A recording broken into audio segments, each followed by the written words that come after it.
Hello students, welcome to Vidya Setu classes. बच्चों, आज हम पढ़ने वाले हैं inter conversion of states of matter.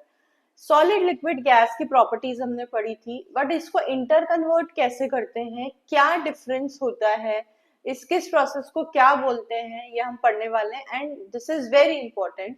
ये एग्जाम में इससे रिलेटेड बहुत सारे क्वेश्चन आपसे पूछे जाते हैं, तो बहुत ध्यान से आपको सारी चीजें अपनी नोटबुक में लिखना है। और बीच बीच में मैं आपसे कुछ क्वेश्चंस करती जाऊंगी, वो भी आपको लिखना है क्योंकि ये बहुत हेल्पफुल होने वाला है आपको एग्जाम में। चलिए, तो सबसे पहले इंटर कन्वर्जन होता क्या है, जैसे कि बहुत ही बेसिक एग्जांपल लेते हैं अपन। सॉलिड से लिक्विड में कोई स्टेट चेंज करना है आपको, राइट। फॉर एग्जांपल, आपने आइसक्रीम लिए, राइट। आइसक्रीम जब लेते, जनरली हम आइसक्रीम खाते हैं समर सीजन में। तो समर सीजन में जब हम आइसक्रीम खाते हैं तो बहुत जल्दी वो मेल्ट हो जाती है, वो लिक्विड स्टेट में जल्दी जल्दी चेंज हो जाती है। क्यों होती है बच्चों? क्योंकि समर सीजन में जो टेम्परेचर है वो ज्यादा होता है कंपैरेटिवली। तो टेम्परेचर ज्यादा होने की वजह से जो सॉलिड के पार्टिकल्स है बच्चों, आपको याद है मैंने बताया था लास्ट क्लास में कि सॉलिड के पार्टिकल, सॉलिड स्टेट में जो भी पार्टिकल्स होते हैं वो टाइटली पैक्ड होते हैं, उनके बीच में अट्रैक्शन ज्यादा होता है। तो उनका जब टेम्परेचर इंक्रीज हो जाता है बच्चों, तो टेम्परेचर इंक्रीज होने की वजह से वो पार्टिकल्स लूज होते जाते हैं और उनके बीच में अट्रैक्शन कम होता है। तो इसकी वजह से वो किसमें चेंज होने लगते हैं बच्चों? लिक्विड स्टेट में। तो इस पूरी प्रोसेस को क्या बोलते हैं हम? Melting, right. बुरा बहुत लगता है, आइसक्रीम मेल्ट होती है, लेकिन हम कुछ नहीं कर सकते क्योंकि एटमॉस्फेयर का टेम्परेचर ज्यादा है। तो सॉलिड से लिक्विड में जब चेंज होता है स्टेट, तो उस प्रोसेस को हम बोलते हैं बच्चों मेल्टिंग। और वो मेल्टिंग क्यों होता है? क्योंकि टेम्परेचर इंक्रीज होता है। जैसे कि आप आइस क्यूब्स निकालते हैं फ्रीजर में से, तो बहुत जल्दी जल्दी मेल्ट हो जाती है क्योंकि फ्रीजर का टेम्परेचर कम होता है और बाहर रूम टेम्परेचर ज्यादा होता है। तो आपने क्या करा? टेम्परेचर इंक्रीज कर दिया। करेक्ट है। चलिए आगे बढ़ते हैं हम लिक्विड से गैसियस स्टेट में। अब लिक्विड से गैस स्टेट में कैसे कर सकते हैं बच्चों आप? जैसे कि आप देखते हैं कि हम जब वाटर को बॉईल करते हैं तो वो वाटर जो लिक्विड स्टेट में है वो किस में कन्वर्ट होने लग जाता है? वाटर वेपर में। हम देख भी पाते हैं कि उसके बीच में क्या होता है, बहुत सारे वाटर वेपर्स में वो कन्वर्ट होता है, उसकी क्वांटिटी कम हो जाती है और वो एस्केप आउट होता जाता है एयर में। तो उस प्रोसेस को हम क्या बोलते हैं? बॉइलिंग। उस प्रोसेस को बच्चों हम क्या बोलते हैं? बॉइलिंग। तो आपने इसमें क्या करा कि आपने जब इसको बॉईल किया तो इसका टेम्परेचर इंक्रीज किया, राइट। तो जब इसका टेम्परेचर बच्चों आपने इंक्रीज किया तो इस प्रोसेस में बॉइलिंग होने लग गया और वाटर किसमें चेंज होने लग गया? लिक्विड स्टेट से गैसियस स्टेट में चेंज होने लग गया। अब इस प्रोसेस को और क्या बोल सकते हैं? बॉइलिंग और वेपोराइजेशन भी बोला जाता है इसको। तो आपको बहुत सारी जगह इसको आपको दिखेगा कि इस प्रोसेस को क्या बोलते हैं? वेपोराइजेशन। चलिए, अब गैस से सॉलिड स्टेट में कोई प्रोसेस देखी बच्चों आपने? गैस से सॉलिड स्टेट में जैसे कि फॉर एग्जांपल आपने देखा होगा कि मैं पहले सॉलिड से गैस की बात करती हूँ। तो सॉलिड से गैस में देखा होगा कि जैसे नैप्थलीन बॉल्स वॉश बेसिन में लगी रहती है।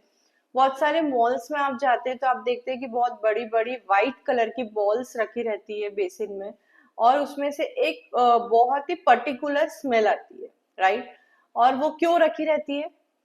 कुछ टाइम बाद जाते हैं, घर में भी लोग यूज करते हैं, तो कुछ टाइम बाद वो चीज नहीं रहती है ना। क्यों ऐसा? क्योंकि वो वेपराइज हो जाती है बच्चों, ठीक है, सब्लिमेट हो जाती है। जैसे एक और एग्जांपल देती हूँ आपको, कपूर का कैम्फर। जब आप कैम्फर रखते हैं ना बच्चों अपने घर में, खुला छोड़ देते हैं उसको, तो थोड़ी देर बाद वो गायब हो जाता है। तो एक्चुअली वो गायब नहीं होता है, उसके पार्टिकल्स एस्केप आउट हो जाते हैं, गैसियस स्टेट में चेंज हो जाते हैं, ठीक है। तो इस प्रोसेस को बोलते हैं बच्चों सब्लिमेशन, ठीक है। इस प्रोसेस को हम क्या बोलते हैं बच्चों? सब्लिमेशन। तो जब सॉलिड से गैसियस स्टेट में कोई भी चेंज होता है तो उसको बोलते हैं हम सब्लिमेशन। अब बच्चों हम इसका पूरा ऑपोजिट पढ़ेंगे कि अब अगर मैंने इस प्रोसेस को चेंज किया तो उसको क्या बोलते हैं। जैसे आपने देखा सॉलिड से लिक्विड के लिए टेम्परेचर इंक्रीज किया तो मेल्टिंग। अब मुझे वो आइसक्रीम जो मैंने मेल्ट हो गई है उसको फिर से फ्रीज करना है, ठीक है।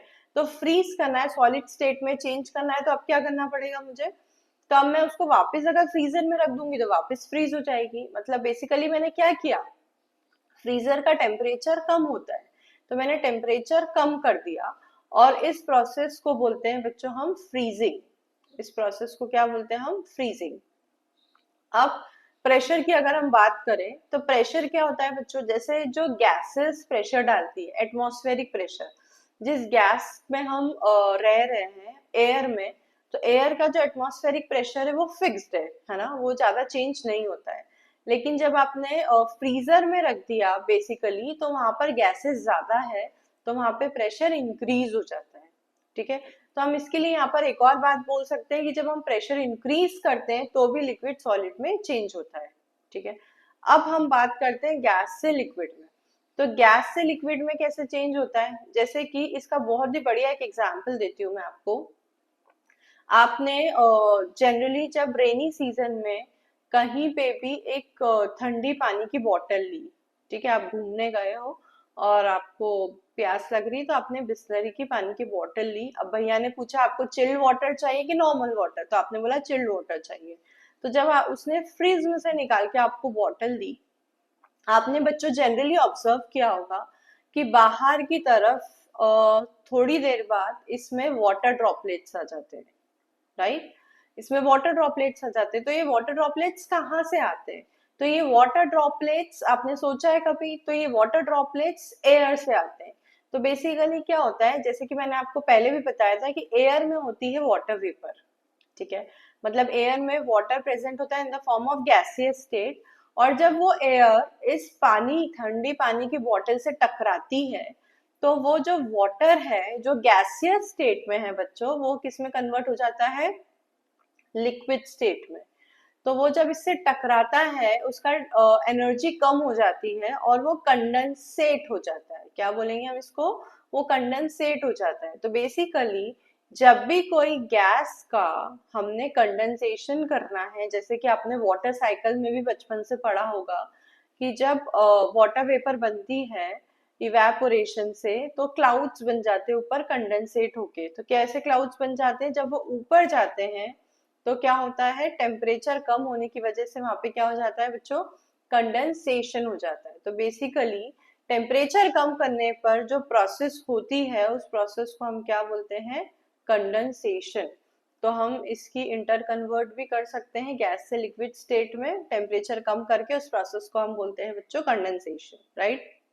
जैसे आपने सुबह जब आप उठते हैं बारिश के मौसम में, या बहुत ज्यादा ठंडी होती है, जब आप देखते हैं कि लीव्स के ऊपर वाटर ड्रॉपलेट्स आ जाते हैं, तो वो भी ये सेम प्रोसेस है कंडेंसेशन, कि जो एटमॉस्फेयर की वाटर वेपर है वो कंडेंसेट हो जाती है क्योंकि टेम्परेचर बहुत कम हो जाता है एटमॉस्फेयर का। ठीक है, चलिए अब गैस से सॉलिड स्टेट में अगर करना है आपको, तो आपको जो कपूर है, जो कैम्फर है जो सब्लिमेट हुआ है, आप उसके ऊपर कुछ कवर कर दो, तो आपको दिखेगा कि वहां पर कुछ डिपोजिशन हो गया है।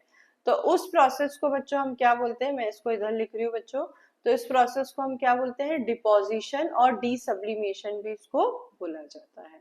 तो यहाँ पे जैसे कि हमने देखा कि कैसे इंटरकन्वर्जन करते हैं सॉलिड, लिक्विड और गैस में, और टेम्परेचर और प्रेशर का क्या डिफरेंस होता है। तो जब हमने यहाँ पर टेम्परेचर डिक्रीज किया तो प्रेशर इंक्रीज किया। सिमिलरली कंडेंसेशन में भी टेम्परेचर जब डिक्रीज करेंगे तो प्रेशर भी इंक्रीज करके आप ये प्रोसेस कर सकते हैं। So we have done the 6 process, melting, freezing, condensation, boiling, sublimation and deposition. ठीक है, अब इसमें ये सोचने वाली बात है कि जब भी हम ये प्रोसेस करते हैं, जैसे कि मैंने आपको बोला था कि हमने बोला फर्स्ट सॉलिड से लिक्विड मेल्टिंग, राइट। तो अब जो मेल्टिंग है वो कौन से टेम्परेचर पर होता है ना, जैसे आपने बचपन से बात पढ़ी होगी कि जब हम बाहर रख देते हैं तो मेल्ट होने लगता है। तो ये स्टार्ट कहाँ से होता है प्रोसेस, तो melting is the process in which liquid state, sorry, solid state changes to liquid state at its melting point at a particular temperature। तो वो जो एक पर्टिकुलर टेम्परेचर होता है जहां पर मेल्टिंग होती है बच्चों, उस टेम्परेचर को बोलते हैं मेल्टिंग पॉइंट। तो मेल्टिंग पॉइंट क्या होता है? The temperature at which solid change into liquid. ठीक है, इस प्रोसेस को हम क्या बोलते हैं बच्चों? Melting point. यहाँ पे मैंने शॉर्ट फॉर्म में लिखा है, आप पूरा लिख सकते हैं मेल्टिंग पॉइंट। अब जैसे कि आप लोगों को पता है कि मेल्टिंग पॉइंट ऑफ वाटर क्या होता है बच्चों? 0 डिग्री सेल्सियस। मतलब 0 डिग्री सेल्सियस वो टेम्परेचर है जब आइस वाटर में चेंज हो जाती है। ठीक है, अब 0 डिग्री टेम्परेचर पे चेंज हो जाती है, आप कितनी भी हीट दे दो वो 0 डिग्री। अगर आप क्या करेंगे बच्चों, जैसे कि इसका एक एग्जाम्पल लेते हैं, बहुत ही इंपॉर्टेंट चीज है जो बहुत सारे बच्चों को समझ नहीं आती, तो बहुत ध्यान से सुनिएगा। मैंने एक कंटेनर में आइस क्यूब्स ली, ठीक है, और इस आइस क्यूब्स में मैंने डाल दिया है थर्मामीटर, क्योंकि मुझे एग्जामिन करना है कि भाई इसका टेम्परेचर कैसे चेंज हो रहा है। तो मैंने क्या डाल दिया इसमें? थर्मामीटर। अब बच्चों जब मैंने इसमें थर्मामीटर डाला तो ये जब निकाला था आइस, तो इसका टेम्परेचर क्या था? 0 डिग्री सेल्सियस। अब जब मैंने इसको बाहर एटमॉस्फेयर में निकाल दिया है, तो जैसे कि आपको पता है एटमॉस्फेयर का टेम्परेचर ज्यादा होता है, जहां पर हम रूम टेम्परेचर पे हम रहते हैं, फ्रीजर के कंपैरिजन में टेम्परेचर ज्यादा है, तो इसका टेम्परेचर इंक्रीज होने लग जाएगा ग्रेजुअली, राइट। और ये आइस भी मैं देख पा रही हूँ, ऑब्जर्व कर पा रही हूँ कि मेल्ट हो रही है। अब ये आइस मेल्ट हो रही है, मतलब ये क्या कर रहा है? हीट ले रहा है बाहर से, रूम टेम्परेचर से हीट ले रहा है और आइस मेल्ट हो रही है। तो लॉजिकली इस कंटेनर का टेम्परेचर इंक्रीज होना चाहिए। स्टार्टिंग में क्या था बच्चों? 0 डिग्री सेल्सियस। अब अगर मैंने इसको बाहर रखा है तो इसका टेम्परेचर इंक्रीज होना चाहिए, लेकिन इसका टेम्परेचर इंक्रीज नहीं होता है। ठीक है, तो ऐसा क्यों होता है? इसका टेम्परेचर इसलिए इंक्रीज नहीं होता है क्योंकि जो बाहर की हीट ये ले रहा है, एब्जॉर्ब कर रहा है, वो किस में यूज कर रहा है? वो मेल्टिंग में यूज कर रहा है। इसके जो पार्टिकल्स है उसको तोड़ने में यूज कर रहा है, मतलब उसको लिक्विड स्टेट में चेंज करने में यूज कर रहा है, इसलिए इसका टेम्परेचर इंक्रीज नहीं होता है। तो ये जो हीट है, ये इस दौरान जब स्टेट चेंज करने के दौरान ये यूज कर रहा है, इस हीट को बोलते हैं लेटेंट हीट और हिडन हीट। हिडन इसलिए क्योंकि वो हीट तो ले रहा है लेकिन टेम्परेचर तो इंक्रीज ही नहीं हो रहा है, तो ये हीट जा कहाँ रही है? ये कहाँ छुप गई? तो ये बेसिकली ये कहाँ छुप गई? ये पार्टिकल्स को चेंज करने में छुप गई, एक स्टेट से दूसरी स्टेट में। तो ये जो हिडन हीट होती है, जो कि एक स्टेट से दूसरे स्टेट में चेंज करने के लिए यूज होती है, इस हीट को बोलते हैं बच्चों लेटेंट हीट। और इस लेटेंट हीट पे जब भी कोई स्टेट चेंज होता है तो उसका टेम्परेचर फिक्स्ड होता है। So latent heat is the heat required to change the state of matter without change its temperature is term as latent heat. बहुत ही इंपॉर्टेंट टॉपिक है बच्चों, ये आप जरूर याद रखिएगा। अब लेटेंट हीट दो टाइप की होती है, जैसे कि बच्चों आपने देखा, हमने क्या बोला कि हमने मेल्टिंग भी किया और वेपोराइजेशन भी किया, राइट। तो दोनों प्रोसेस में लेटेंट हीट लगती है। तो पहली प्रोसेस जो मेल्टिंग में यूज हुआ है, उस हीट को बोलते हैं हम लेटेंट हीट ऑफ फ्यूजन।